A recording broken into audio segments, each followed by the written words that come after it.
ኢስላሚክ ስቴት ከመሆኑ አንፃር ለኢስላሚክ ስቴቶች ያላትን ድጋፍ የገለጸችበት መንገድ ነውና የዚህኛው የመካከለኛው ምስራቅ ጦርነትም ደግሞ አይፈነዳም ሊፈነዳም አይችልም ኢራንም እዚህ ደረጃ አደርስም ሲሉ ነበር ፈነዳ ሁለቱም ኢራንም እዚህ ደረጃ ደረሰች ኢራንም ለመታጠቅ ጫፍ ላይ ደርሳለች ወደ ሰላም ይምጣ በሚለው ሐሳብ ላይ ዶናልድ ትራምፕ ፊርማቸውን አላስቀመጡም ሳውዲ ኢራን ስትባል ይነዝራታል በጣም ነው መጣላት እነሱ እንደሚያስቡት ከሆነ እስላማዊ ጦርነት ተብሎ እንደሚታወጅ ያስባሉ ሰላም ጤና ይስጥልን ውድ ሐሳብ ሚዲያ ቤተሰቦቻችን እንደምን ቆያችሁልን ሐሳብ ሌሊያችን ተጀምሯል ሐሳብ ሌሊያችን እንግዲህ በየዕለቱ የሚነሱ አበይት ክንውኖችን ወደዚህ ጠረጴዛችን ላይ ያመጣን በሰፊው የምንወያይና ሐሳብ አስተያየታችንን የምናንሸራሽርበት ጉዳይ ነው እናንተም በፕሮግራማችን ላይ ያላችሁን ሐሳብ አስተያየት በታች ባለ የመልእክት መስጫ ሳጥን ላይ ብታስቀምጡልን ደስ ይለናል ሰብስክራይብ እያደረጋችሁ ቤተሰባዊነታችሁ አይለየን እያልን በዛሬ አበይት ያልናቸውን ክንውኖች እንግዲህ እኔ ዮርዳኖስና በረከት ይዘንላችሁ መጣናል በረከት እንዴት ነህ እግዚአብሔር ይመስገን ሁሉ ሰላም ሁሉ አማን እግዚአብሔር ይመስገን ዛሬ እንግዲህ እንደተለመደው ትናንትም ከትናንት ወዲያ እንዳነሳ ነው አምስተኛ ቀኑን ያስቆጠረው የኢራንና የእስራኤል ግጭት አሁንም ይበልጥ እየተባባሰና እየተካረረ ነው አሁን እዚህ ስቱዲዮ በገባንበት ሰዓት ላይ እንኳን ኢራን ወደ እስራኤል ትልልቅ የሚባሉ ሚሳኤሎችን እየላከችበት መንገድ እና በርካታ ነገሮችን ተመልክተናል እዚህ ላይ አሜሪካ እጇን አስገብታበታለች የግሩፕ 7 ሀገራቶች በዚህ ላይ ውሳኔ ያስተላልፈዋልና በጣም በሰፊውና በትልቁ የምንወያይበት ይሆናል እንደው እንደማማማቂያ በረከት በጣም አንድ ያሳቀንና ብዙዎችን ያስገረመ መረጃ ስመለከት ነበር ጊኒ ቢሳዋ እንግዲህ የእስራኤልና የኢራን ጦርነት የማይቆም ከሆነ ጊኒ ቢሳዋ እርምጃ ትወስዳለች ሲሉ ፕሬዝዳንቷ ገልጸዋል እንደው ጊኒ ቢሳዋ ይሄንን መረጃ ያወጣችው ምን ሆና ነው ያስባለ ብዙዎችን ያስገረመ ነው እንደ አንድ አፍሪካዊ ሀገር ነው ጦርነቱን መቃወምና ተገቢ አይደለም ልትል ትችላለች ነገር ግን አጸፋዊ ምላሽ ሰጣሉ ያለችበት መንገድ ብዙዎችን ያስገርማል እነዚህን አይነት ምላሾች ትልልቆቹ ምንላቸው እና አሜሪካ እና እንግሊዝ እና ራሺያ እና ቻይና ያልሰጡትን መግለጫ ጊኒ ቢሳዋ እንደው ምን አይነት መልሶ ጥቃት ልትፈጽም ትችላለች በረከት ያው ጊኒ ቢሳው ምንድነው ያለችው እርምጃ ወስዳለው ነው ያለችው አይደል ጊኒ ቢሳውና እስራኤል የሚወዳደሩ አይደሉም እርምጃ ለመውሰድም የሚያደርስም እንትንም አቅም የላትም አብሶ ወታደራዊ ምን አለዋት ክላሪፋይ ብታደርግ ምንድነው የምትወስደው እርምጃ ከእስራኤል ጋር ያላትን ግንኙነት አቋርጣለው ነው ዲፕሎማሲ ግንኙነትን አቋርጣለው እንደዚህ አይነት ነገር ብታረጉኝ እርምጃ ብሎ በእና አሜሪካ በእና ራሺያ በእና ቻይና ልክ ነው ያወራችውና እሱን ስተዋለች ትንሽ አስቂ ነው ማለት ብዙዎችን ያስገረመና በሰፊው ሲንሸራሸር የነበረ መረጃ ነው ያነሳ ነው እንግዲህ ወደ ዛሬው አበይት ጉዳያችን እንመለስና ከደቂቃዎች በፊት ኢራን እንግዲህ ወደ እስራኤል ትልልቅ ሚሳኤሎችን እየላከች ነው ቴልአቪቭ ላይ ከፍተኛ እሳት ከጧት ጀምሮ ትናንትና ማምሻውን የተተኮሱ እንደዚሁም ጧት ላይ የተተኮሱ አሁን እዚህ ስቱዲዮ እስከገባንበት ሰዓት ድረስ የተተኮሰ መሳሪያዎች እሳታቸው እስካሁን አልበረደምና ቴልአቪቭ አሁንም ትልቅ ኪሳራ እያጋጠማት ነው ኢራንም ያሏትን ሚሳኤሎች እየላከች እንግዲህ ግጭቱን ይበልጥ እያባበሰችው ነው ትልቁ የሚባለው እንግዲህ እስራኤል ያደረገችው ጥቃት ነው አዲስ የተሾሙት የኢራን ጦር የጊዜያዊ ጦር አዛዥ እንግዲህ ተገለዋል ግድያውም የተፈጸመው እንግዲህ በዋና መስሪያ ቤታቸው ላይ በነበሩ ወቅት በደረሰ ጥቃት ነው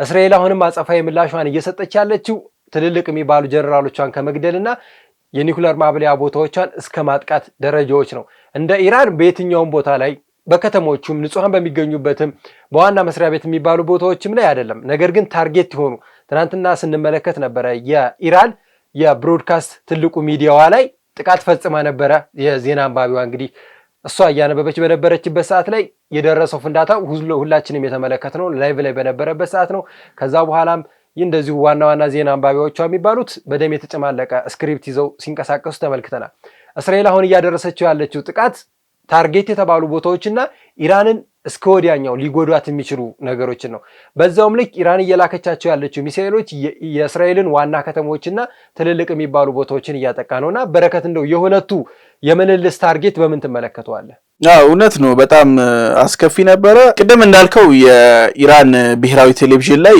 የደረሰ ጥቃት በጣም ከባድ ነበረ ትናንትና ማታ ላይ የተመለከትነው ነበረ ጋዜጠኛዋ እየተናገረች ነበረ ከፍተኛ ፍንዳታ የደረሰው በጣም ብዙ የቴክኒክ ባለሙያዎችም ጋዜጠኞችም ተመተዋል ካሜራማኖችንም ጨምሮ እና ከባድ የሚባል ጥቃት ነው የደረሰው ግን ዮርዲ ሚዲያ እንደ ሚዲያ ፕሬስ ፍሪደም ያስፈልጋል ፕሬሶች ብዙ ጊዜ እስራኤል እንደምናቀው በጋዛ ጦርነቶችም ላይ ስንመለከት የሚገቡ ጋዜጠኞችን ብዙ ጊዜ እኔ አላየሁም ምን ያረለው በሚል ብዙ ጋዜጠኞች ሞተዋል።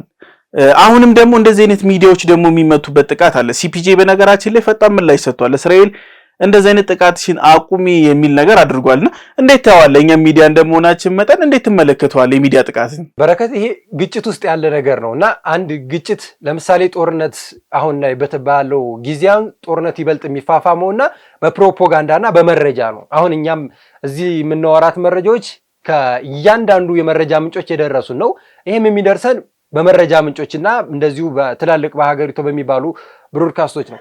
ነገር ግን እስራኤል የወሰደችው እርምጃ የኢራን ታርጌቶች ብላ ካስቀመጠቻቸው አንዱ ብሮድካስቷ ነው። ምክንያቱም እያሰራጨው ያለው መረጃ አንድ ጦርነቱን እንደ አንድ አካል እንደ አንድ መሳሪያ የምትጠቀምበት ነው። የትኛውም ዓለም ላይ አሁን ጦርነት እንደ አንድ መሳሪያ ነው የምትጠቀመው። አራተኛ የመንግስት አካል ነው ተብሎ የሚጠራ ሚዲያ ነው። ይሄ ማለት መንግስትን ማጥቃት የምትፈልግ ከሆነ የዛን ሀገር ሚዲያ ነው የምትመታው። ምክንያቱም ለህዝቡ ለእያንዳንዱ ህዝብ የሚያሰራጨው መረጃ እዛ ጋር ገደብከው ማለት ነው። ይሄ ማለት ጦርነቱን የማሸነፍ ሂደት ጦርነቱ ላይ ያለ የበላይነትን ከፍ የምታደርግበት ነገር ነው። ነገር ግን እንደ ፕሬስ ፍሪደም የምናየው ከሆነ ጋዜጠኞቹ ላይ የሚደርሰውን ጥቃት ነው እንጂ እስራኤል ያደረሰችው ጥቃት እንደ ሀገሪቷ አንድ ጉዳት እንደሚደርስበት ከዚህ በፊት የኒኩለር ማብለያ ጣቢያዎች ላይ እንደደረሰው አይነት ጉዳት ነው እንጂ የምታደርሰው ፕሬስ ፍሪደም የምንለው ከሆነ ጋዜጠኞቹ ላይ የሚደርሰው ጉዳት ብቻ አንስተን ነው መውሰድ ያለብን። እዛ ጋር አንድም ሆነ 3-4 ጋዜጠኛ ከተገደለ ይሄ የፕሬስ ፍሪደም ተጥሷል። ምክንያቱም እንዳይናገር መብቱን ከለከልከው ነው። ነገር ግን የኢራን የሀገሪቷ የመረጃ ጣቢያ የምትለው መታ ማለት ጦርነቱን በይበልጥ እያሸነፍክ ነው። ምክንያቱም የኒኩለር ማብለያዋ ላይ የጦር ካምፖቿ ላይ ተኮስክ ማለት አሁንም የሀገሪቷን ንብረት እየወደምክ ነው።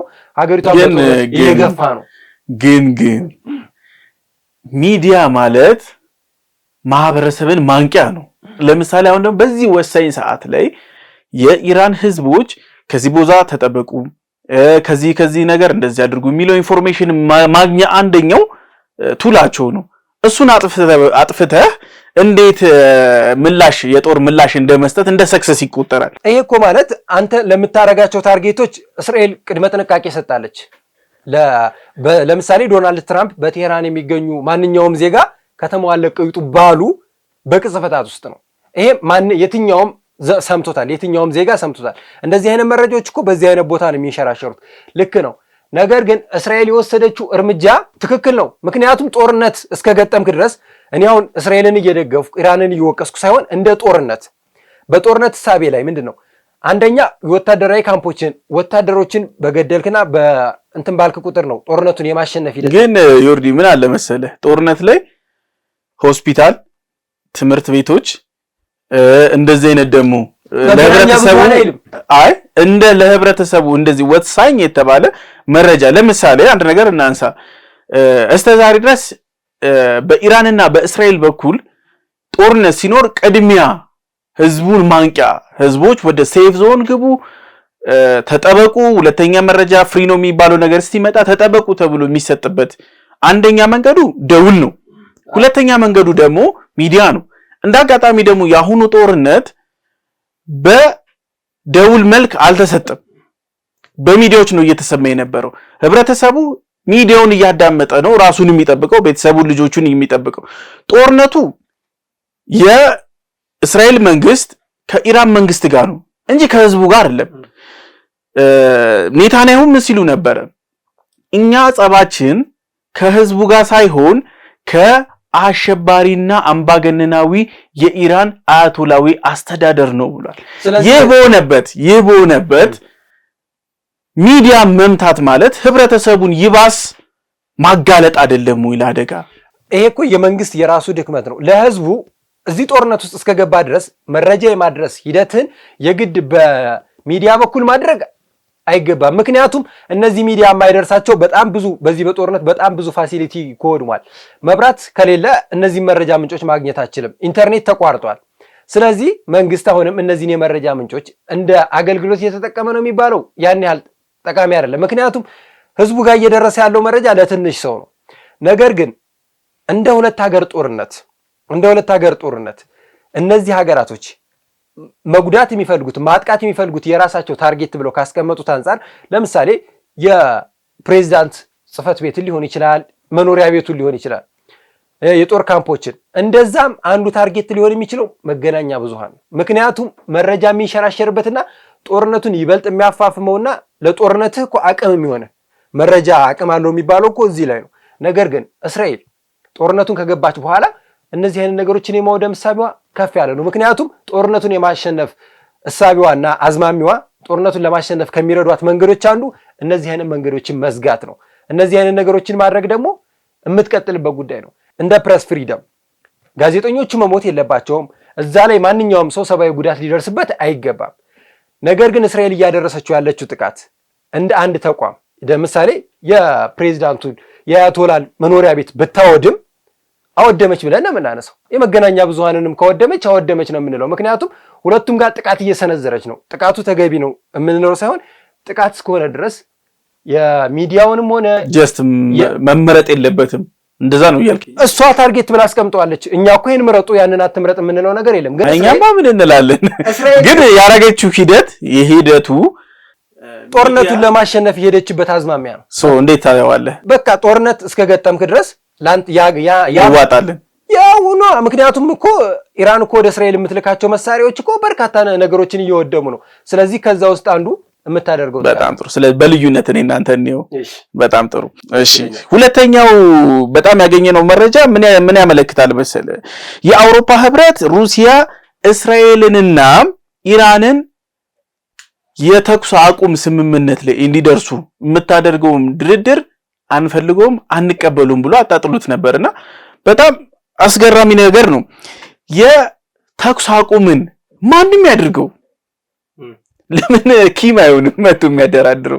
ግን የአውሮፓ ህብረት ምን ያክል የራሻ ጥላቻ ቢኖረው ነው ራሻ ሁለቱን ወገኖች እስራኤልንና ኢራንን ላደራድር ያለብችበትን እንቅስቃሴ አሁንም እየተንቀሳቀሰችበት ነው። በጣም ተቃውሞታል። እንዴት አየው?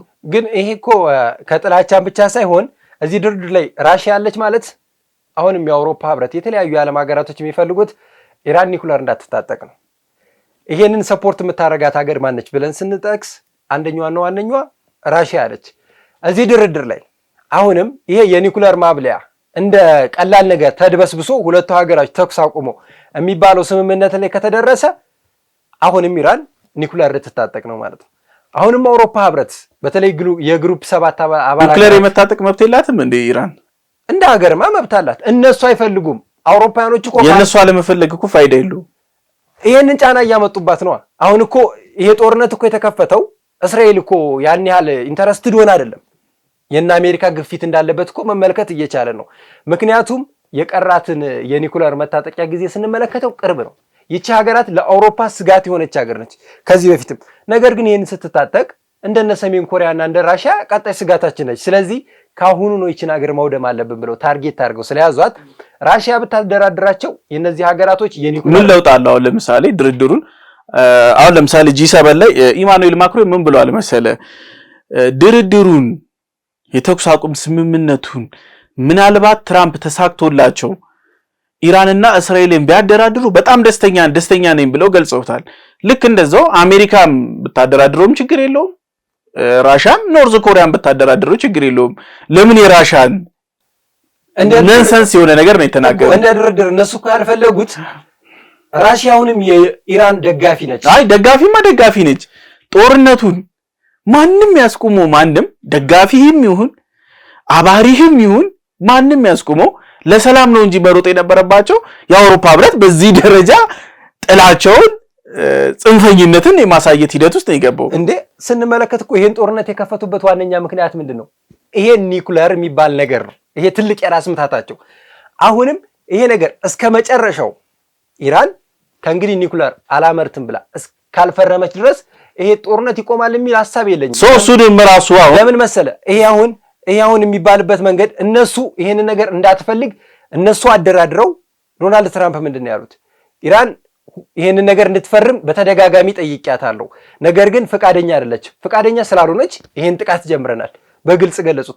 ይሄ ማለት እነዚህ የአውሮፓ ሀገራቶች ይሄንን ጥቃት የሚሰነዝሩት ኢራንን ለማውደም የታሰበበት ዓላማ ነው። በተለይ በኒኩለር ባላት ፋሲሊቲ እሱን የማውደም እሳቤ ስለሆነ አሁንም የአውሮፓ ሀገራቶች እነሱ ማደራደር ነው የሚፈልጉት። እዚህ ድርድር ላይም ስትደራደር ከእንግዲህ ኒኩለር ማምረት አልፈልግም ወይንም አላመርትም የሚለውን እሳቤ ፈርማበት እንድትወጣ ስለሚፈልጉ የራሽያን አደራዳሪነት የማይፈልጉት በዛ እሳቤ ነው። አሪፍ እይታ ነው። በእኔ እይታ የአውሮፓ ሀገሮች አሜሪካንን ጨምሮ አንድ እይታ አላቸው። ራሻ የሰላም ዘብ ሆና ማየት አይፈልጉ። ትልቁ ችግራቸው እሱ ነው። ራሻ ከዚህ በፊት በኩርሱክ እነዚህ ከዩክሬን ጋር ውዝግብ ውስጥ ተጣጋባ የገባችበት ዞኖች ላይ በጣም አሪፍ የሚባል የድርድር ጭብጦችን አይዲያዎችን አምጥታለች። ሙሉ በሙሉ ውድቅ እያደረጉ ያሉት ከራሻ ስለመነጨ ነው። ምክንያቱም በዚህ በምዕራባውያን አይን ውስጥ ራሻን ጠብጫሪ፣ ጦርነት ጠማቂ፣ ግልፍተኛ አድርጎ የመሳል ሂደት ስላለ አሁንም ራሻ ይህንን ነገር ስላነሳች እንዴ ዓለም ምን ያስባል እንዴ ራሻ ለከ የሰላም ሀገር ነች፣ ስለ ሰላም ታስባለች የሚለውን ነገር እንዳይቀበለው። ሁለት ደግሞ ምን አለ መሰለ ራሻ ይሄንን የሰላም ስምምነት ካሳካችሁ በአረቡ ዓለም ያላት ተቀባይነት ይጨምራል። እንዲሁም አብዛኛውን ኢንቨስትመንቶች የጦርም የነዳጅም እንቅስቃሴዎችን ከአረቡ ሀገር ጋር ታደርጋለች ስለብሉ ስለተጠበቀ ከጂ7 ጀምሮ የአውሮፓ ሀገራት እንዳለ በተቃውሞ ውስጥ ነው ያሉት። ሁለት ደግሞ በዚህ ላይ አንድ ነገር ትራምፕ የጂ7ን ስብሰባ አቋርጠው ነው የሄዱት ከማለቁ በፊት። በዛውም ላይ አሜሪካ ብዛት ያላቸውን የጦር አውሮፕላኖች ወደ እስራኤል እየላከች ነው በአሁን ሰዓት ላይ የምትገኘው። ያ ማለት አሜሪካ አመራሮቿ በይፋ እኛ የእስራኤልን ጦርነት አንደግፍም በምንም መንገድ ይላሉ። በተዘዋዋሪ ደግሞ መረጃዎች የምናገኘው ሲደግፉ እያገኘናቸው ነው። ይሄ ጦርነት ወደ ሙሉ ጦርነት የመሸጋገር ሂደት ደግሞ በደንብ እያሳየ ነው የሚመለከተው። በደቡብ ቻይና ለግዳጅ ተጠቀምበት የነበረውን ሙሉ በጦር አውሮፕላን የተሞላ መርከብ ወደ እስራኤል ልከዋለች በዛሬ ሰዓት በአሁን ሰዓት ላይ።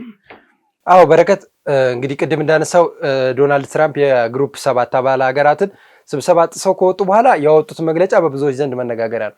እንደው ግን እነዚህ የቡድን 7 አባል ሀገራቶች ስብሰባውን ጨርሰው የወሰኑት ውሳኔ እስራኤልን የመደገፍ ኢራንን የማንኳሸሽ ነው። ትራምፕም ከተናገሩት ንግግር ላይ አንድ ነገር ልጨምርልህ፣ አንድ ጠቅለል አድርገህ እንድትመልሰው ማለት ነው።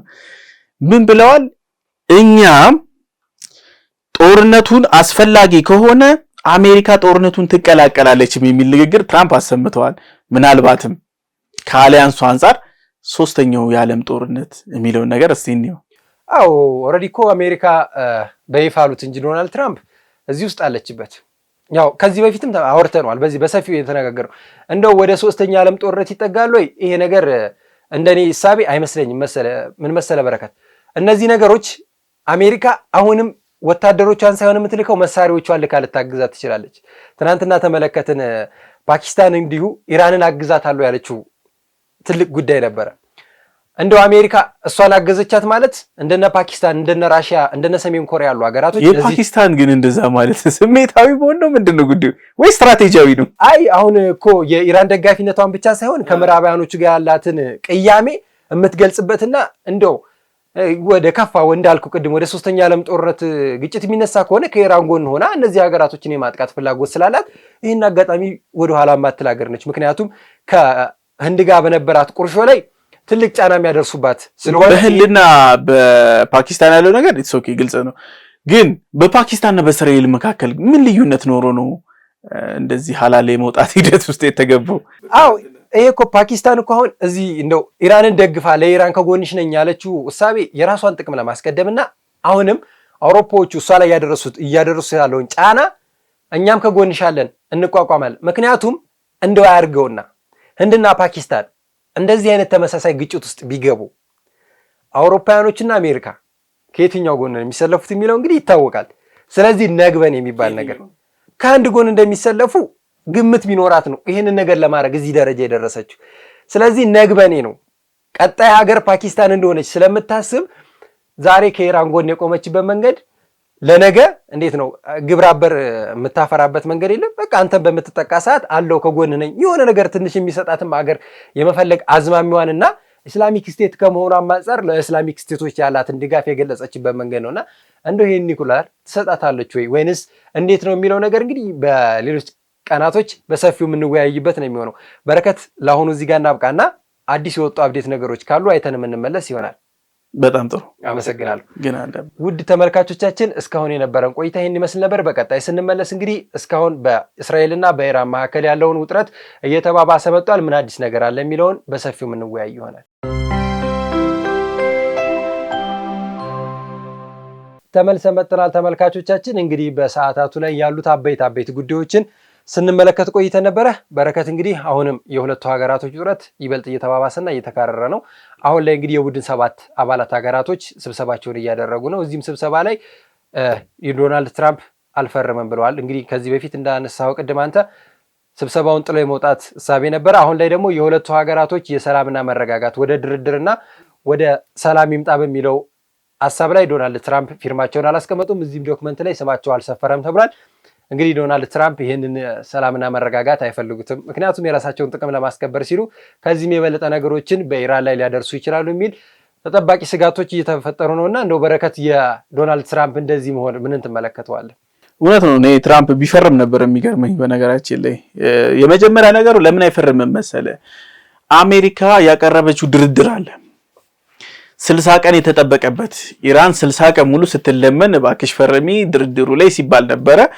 ሞሳድም 30 ቀኑን ደግሞ ሲዘጋጅበት የነበረ ነገር ነበር። ስትለመን ነበረ። በጣም ብዙ እርምጃ አሜሪካ ተራምዳለች። ኢራን እንደዚህ አይነት ጦርነት ውስጥ ከመግባቷ በፊት የሰላም ስምምነቱ እንዲፈረም ስትጥር ነበር።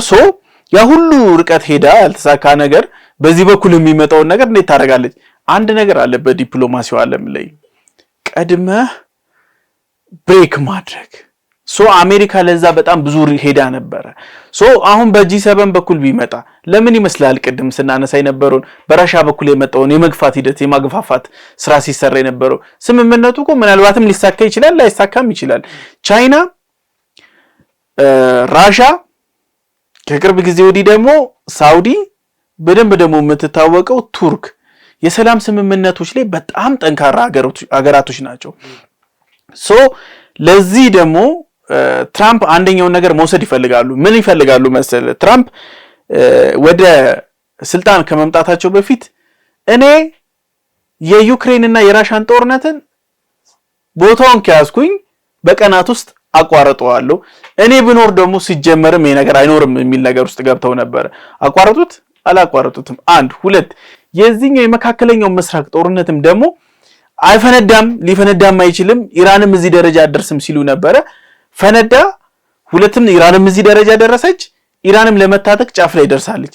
ይሄ በፖለቲካው ዓለም ላይ ከፍተኛ ውድቀት የሚያደርስባቸው ትራምፕ የራሳቸውን አግሪመንት ነው እንጂ ሊያስፈርሙ የሚሮጡት ሌላው ሰው እንዲያገኙ አይደለም። ምናልባትም ትራምፕ ተሳክቶላቸው ይሄ የመካከለኛው ምስራቅ ያለውን ውጥረት ቢያረግቡ በዩክሬንና በራሻ በኩል ያለውን ውጥረት ቢያረግቡ የሚመኙትን ኖቤል ፒስ ፕራይስን የማግኘት እድል አላቸው። ዶናልድ ትራምፕ እቅዳቸው ይሄ ጦርነት እንግዲህ ያስጀመሩት ራሳቸው ነው። ድርድሩንም እሳቸው በሚፈልጉ መንገድ እሳቸው ባሰቡት ደብዳቤ ላይ እንዲፈረም ስለሚፈልጉ ይሄን የሰላም ድርድር በእሳቸው መንገድ እንዲሄድ ነው የሚፈልጉ። ሌሎች ሀገራቶች እንዲገቡበት አይፈልግም። ሌላው ኢራን እንግዲህ አንዳንድ እየወጡ ያሉ መረጃዎች ከሆነ ኢራን የሰላም ድርድር እየፈለገች ነው። አሁን ያላትን አቅም አሟጣ እየተጠቀመች ነው። ነገር ግን አሁን ላይ ካላት አቅም አንጻር ነገሮች እየከበዷት ነው እያሉ አንዳንድ ምንጮች ይወጣሉ። ነገር ግን ይሄ በሚባልባቸው ሰዓቶች ላይ ኢራን ወደ እስራኤል የተለያዩ ጥቃቶችን እያደረሰች ነው። እስራኤልን በበኩሏ እንደዚሁ አይነት አጸፋዊ ምላሾችን እየሰጠች፣ ሁለቱ ሀገራቶች እንግዲህ ይበልጥ ግጭቱ እየተካረረ ነው። አሁንም ይበልጥ ነገሩ እየተፋፋመ ነው። ነገር ግን አሁን ላይ ኢራን እጅ ለመስጠት እየዳዳች ያለች ሀገር ነች። እንደው መረጃው እስካሁን ይፋ አልወጣም እንጂ ኢራን የሰላም ድርድር ከምትፈልግ ሀገራቶች ከሁለቱ ሀገራቶች መካከል ዋነኛዋና ቀዳሚው ሀገር ነች። ኢራን ይህን የሰላም ድርድር የምትፈልግበት መንገድ እንደው በምን አይነት እይታ ነው በረከት? እውነት ለመናገር አልሞት ባይ ተጋዳይ ይላልኛ ሀገር ሰው ኢራን በአያቶላዋ በኩል ምን ስትል ነበር? አሁን ምናልባትም ማታ ላይ ምን ስትል ነበር የሚለውን ነገር እንመልከት። የቅርብ ሰዓቱን ወደ ማሸነፍ እየሄድን ነው ምናምን ብለው በሶሻል ሚዲያቸው ላይ ሲያጋሩ ነበር ምስል። በመንግስት አፎቻቸው በኩል እያሉ ያሉት እናሸንፋለን፣ አይታ ማታቆን ቅጣት እንቀጣታለን እስራኤልን ሲሉ ነበር። በዲፕሎማቶቿ በኩል ደግሞ ከፍተኛ ያድኑኝ ባካችሁ የሰላም ስምምነት አስፈርሙኝ የሚል ሂደት አለ። ያ ምን ያመለክታል መሰለ? ለሰላም ከሆነ የምር ትክክለኛ ዓላማዋ ሰላም ከሆነ ከመሪዎቿ ነበር መጀመሪያ ነበር በቃ ወደ ሰላም እንምጣ የሚለው ንግግር እንደ ሽንፈት ከመቁጠር በፊት ለፊት ነበር ማምጣት የነበረባቸው። ምናልባትም በኔ እይታ ኢራን የሰላም ወዳድ ነኝ ለማለት እየሄደችበት ያለው አንደኛው የዲፕሎማቲክ ኮሚኒቲውን የማደናገሪያ እሷም የሰላም ዘብ ነኝ ለሰላም ሟች ነኝ የሚለውን ነገር ለማሳየት እየሄደችበት ነው። እውነት ሰላም ከፈለገች ፊት ለፊት ማሳየት ትችላለች። ለሚደርሱባት ጥቃቶች ተመጣጣኝ ምላሽ በመስጠት ከዛ ደግሞ ለዓለም አቀፉ ህዝብ ደግሞ የሰላም ጥሪን በይፋ ማቅረብ ትችላለች። በዛ ልክ አይዋለው። በአሁን ሰዓት ላይ 20 የአረብ ሀገራቶች የውጪ ጉዳይ ሚኒስትሮቻቸው ተሰብስበው የእስራኤልን ጥቃት እያወገዙ ነው ያሉት በዚህ ሰዓት ላይ። እንዲሁም ለዚህ 20 ሀገራቶች በአንድነት የጥቃት የማውገዝ እንቅስቃሴ ውስጥ ደግሞ ግብጽ አስተባባሪ ነች። ምናልባትም የአረብ ሊግን እንትን እንደመሆኗም እሱንም እየተጠቀመች ሊሆን ይችላል። እንዲሁም ምን ብለዋል መሰለ? እነዚህ 20 የአረብ ሀገራቶች በውጪ ጉዳይ ሚኒስትሮቻቸው ሲናገሩ የነበሩት መካከለኛው ምስራቅ ከኒውክሌር የጸዳ መሆን አለበት የሚል ሁለት መልእክት አለ። በአንደኛው ጽንፍ በኩል የእስራኤልን ጥቃት ብለው ነው ያነሱት። ሁለተኛው ጽንፍ ደግሞ ከኒውክሌር መጽዳት አለብን የሚል ደግሞ ለኢራንም መልእክት አስተላልፈዋል። እንዴት ነው ይሄን ነገር? ይህንን ሐሳብ እንግዲህ እንደ ድጋፍ ኢራን ትቀበለዋለች። ግን የማትቀበልበት መንገድ እንዳልከው ይሄ የጸረ ኒውክሌር የሚባለው ነገር ምክንያቱም እድሜዋን ለግሳ ካላት ሀብት ንብረት ላይ ያላትን ሁላ ፈሰስ አድርጋ የሰራችውን ነገር ዛሬ የቀጠናው ሰላምና ለመረጋጋት የሚረበሸው በዚህ ኒውክሌር ምክንያት ነውና ይሄን ነገር አቁሚና ወደ ሰላምና ድርድር ነይ ብትባል እሺ ማትል አገረች። ምክንያቱም መስዋዕትነት ከፈለች። እንደው ሰላምና ድርድር እኮ ብታስብ ኦልሬዲ የመጀመሪያው ጥቃት ኢራንን ጎድቷታል። ጀነራሎቿ ያሏት የኒውክሌር ማብለያዎቿ በርካታ ነገሮች ኢራን የተጎዳችው በመጀመሪያው በሐሙስ ዕለት ማታ ጥቃት ብቻ ነው። ከዛ በኋላ የደረሰውን እንደው ያው ሁለቱም ሀገራቶች በገቡበት ሰጣ ገባ ነው። ይሄ ጥቃት ደርሶባት እንደው አሁን በሰላምና ድርድሩ ቶሎ እሺ ብላ እጇን ትሰጣለች የሚባል ነገር አይሆንም። ስንት ጀነራሎች እንኳን አጣች? ወደ 8 ነው 9 የሚጠጉ ትልልቅ ጀነራሎች፣ ወደ 20 ምናምን የሚሆኑ የጦር መኮንኖቿን በዚህ ጦርነት አጣበታለች። ቀጣይ ተስፋዋ ምንድን ነው? እነዚህን አይነት ሰዎች እንደገና ለመስራት እንኳን ምን ያህል ዓመት ይፈጃል? አሁንስ የወደሙባት የኒውክሌር ማብለያዎችስ ምን ያህል ወጪ ያወጡባታል? ይሄ ነገር ስላለ አሁን ላይ ይሄ ስብሰባ ለእሷ ምንም ፋይዳ የለውም።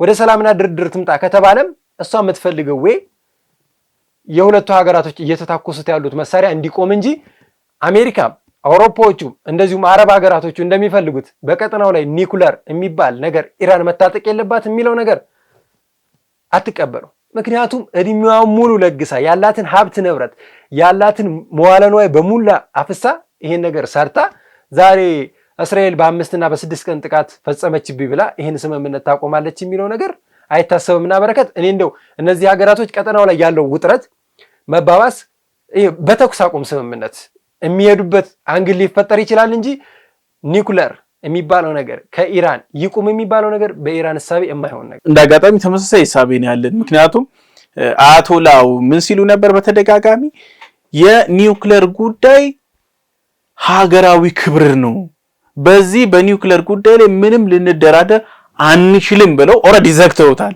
ስለዚህ የኒውክሌር አታብላሊ ምናምን የሚባለው ነገር ሊሆን አይችልም። ምናልባትም እንደምትለው ከሆነ ለሰላም የምትጠቀምበት ከሆነ እስከ 60%ን እስከ ብሉ ደረጃ የሚባለው ድረስ መስራት ትችላለች። ኦልሬዲ እሷ ግን እየሰራች ያለችው ግሪን የሚባለውን 90% ላይ አድርሰዋለች። በዚህ አሁናዊ መረጃዎችን እንመልከት። እስራኤል 30 ሰው አልባ ድሮኖችን ጠልፋ አምክናለች በዚህ ሰዓት ላይ። በአሁን ሰዓት ላይ ደግሞ 20 ሚሳኤሎች ወደ እስራኤል ተተኩሰዋል። በዚሁ ላይ ደግሞ የሟቾች ቁጥር በሁለቱም ጎራ በጣም ፈጣን የሚባል ደረጃ ነው። ምክንያቱም የሁለቱም ሀገሮች የአደጋ እሳትና አደጋ ድንገተኛ መስሪያ ቤቶቻቸው በጣም ቢዚ ናቸው። ቆጥረው እንኳን ይሄ ነው ቁጥሩ ማለት አልቻሉም። ሁለት ደግሞ ብዙ ቦታ ስለሚወድቅ ሚሳኤሎቹ አናሊሲስ ሰርተው ይሄ ሞቷል ይሄ ተርፏል የሚለውን እንኳን ለመሰብሰብ በጣም የተቸገሩበት ሂደት ውስጥ ነው ያለው። ኢራን ስምምነትን የመፈለግ አዝማሚያ እያሳየች ነው። ግን ደግሞ በነገራችን ላይ እንደ መደምደሚያ አንድ ነገርን አንስተን እንደምድም የአረቡ ዓለም ኢራንን ይጠላታል። ለምሳሌ ከአረቡ ሀገራቶች ውስጥ በጣም ትልቅ የምትባለው ሀገር ሳውዲ ነች። ሳውዲ ኢራን ስትባል ይነዝራታል። በጣም ነው የምጠላት። ምናልባትም አንደኛው ሳውዲ ላይ ከሚደርሱ ጥቃቶች ውስጥ 90% አስተባባሪም አጥቂም የጸቦችም የችግሮችም ምንጭ ብላ የምትይዛትን አንደኛዋ ኢራንን ነው። ግን አሁን በዚህ ጦርነቶች ላይ እየተመለከትን ያለ ነው ትንሽ ነገሩ የመለዘብ ኢራን ጥቃት እየደረሰባት ነው ማለት ምናምን ነገሮች እያየን ነውና እንደው መካከለኛው ምስራቅ ላይ በዚህ በኢራንና በእስራኤል ጎራ በኩል ትንሽ የምንጠብቀው አስተላለፎች ነበሩ። ቀየር ማለት ሂደቶች አሉ። ምን ፕሪዲክት አድርገን እንዝጋ? እነዚህ አስተላለፎች የተቀየሩበት ሌላው ያለው እንደው ሌሎች አረብ ሀገራቶች ከዚህ በፊት ኢራንን ቢጣሏት ከምታደርስባቸው የሽብር ጥቃቶችና እዛ አካባቢ ላይ ያሉ ሽብርተኞችን በአንድም በሌላ በኩል ስለምትደግፍ ነው። እንደው አሁን ላይ አዝማሚያቸውን ያዞሩት እስራኤል እዛ ቦታ ላይ ትልቅ ስጋታቸው ነች። አሁን ላይ ከኢራን ጋር በገባችበት ጦርነት እነሱ እንደሚያስቡት ከሆነ እስላማዊ ጦርነት ተብሎ እንደሚታወጅ ያስባሉ። ይሄም ጦርነት ለነሱ እንዴት ነው አንተ ጎረቤትን ወይንም ደጋፊን እየነካችብኝ ብለው የሚያስቡት ነገር አለና አረብ ሀገራቶች አሁን ከኢራን ጎን ሊቆሙ የሚችሉት እስራኤልን ለማጥፋት በሚፈልጉት ሐሳቤ ነውና አንድ ላይ ተባብረው የሚያደርጉት ነገር ነውና ይህንንም ነገር ለማድረግ አብረው ይሰራሉ ተብሎ የሚገመቱ ግምቶች ይበልጥ ከፍ እያሉ ነው የሚመጡት። አሁንም እየተደጋገፉ ነው። ከመግለጫዎቹም ከጎራ መለየቱም አንጻር ስንመለከታቸው እንግዲህ እነዚህ አይነት ነገሮች ይበልጥ እየተባባሱና እየተካረሩ ነው የመጡ። በረከት እዚህ ላይ አንድ ነገር ላክልበትና እንቋጨው። ሁለት ነገር እንያዝ። አንደኛው አያቶላ ኻሜኒ ምን ብለዋል? የእስላም ሀገራቶች ተባበሩን የሚል ግልጽ መልእክት ልከዋል። አንደኛው የዛ ትብብር ምሳሌ የማነሳው አንደኛው የፓኪስታንን ነው። ፓኪስታን እስራኤል በኢራን ላይ ስትራቴጂያዊ ማንኛውም አይነት የኒውክሌር ጥቃት ፊል ካደረኩኝ ሙሉ እርዳታ አደርጋለሁ የሚለው ነገር አንደኛ የኻሜኒውን የአብረን እንስራ እስላማዊ ሀገሮች አብረን እንንቀሳቀስ የሚለውን ነገር አክሴፕት ያደረጉበት ፓኪስታን መንገድ በዛ ልክ መለከተዋለሁ። ሁለት ደግሞ ለአረቡ ዓለም በጣም ጀግና ተብሎ ከሚነሱት ውስጥ ከፓኪስታን ቀጥሎ ኢራን ነች፣ ስትሮንግ ነችና ምናልባትም አንድ ያለንን አንጣ አይነት አካሄድ ይመስለኛል ብዬ በዛ ልክ ያዋለሁ። እዛ ቀጠና ላይ እንግዲህ በሌሎቹ የምትፈራ ያው አረብ ሀገራቶቹ ከሌሎች ጋር ያላቸው ሰላምና ድርድር ይበልጥ ሀብት ንብረታቸውን ስለሚከፋፈሉ ነው። ነገር ግን ራሷን አስከብራና ራሷን ለአውሮፓዎቹ ዝጋ አድርጋ የምትኖር ሀገር ስለሆነች እዛ ቀጠና ላይ ለሌሎቹ እንደ ስጋት ስለምትሆን አረብ ሀገራቶቹ ኢራንን የመደገፍ ሐሳባቸው ከፍ ያለ ነውና አሁንም ቀጥሎ የሚደግፏት ሀገር ነች ብዬ እገምታለሁ። እዚህ ጋር እናብቃ መሰለኝ። በረከት በጣም ጥሩ አመሰግናለሁ። እንግዲህ በቀጣይ ቀናቶች ከፍ ያሉና የተለያዩ ነገሮች ስለሚኖሩ እዚሁ ጠረጴዛ ላይ የምንወያይበት ይሆናል። ትኩስ መረጃዎችን እንደምናቀርብ አመሰግናለሁ። ውድ ተመልካቾቻችን ለዛሬ የነበረን የሀሳብ ዴሊ ፕሮግራማችን ይህን ይመስል ነበረ። በፕሮግራማችን ላይ ያላችሁን ሀሳብ አስተያየት በታች ባለ የመልእክት መስጫ ሳጥናችን ላይ ብታስቀምጡልን ደስ ይለናል። ሰብስክራይብ ያደርጋችሁ ቤተሰባዊነታችሁ አይለየን እያልን ቸር ቆዩን።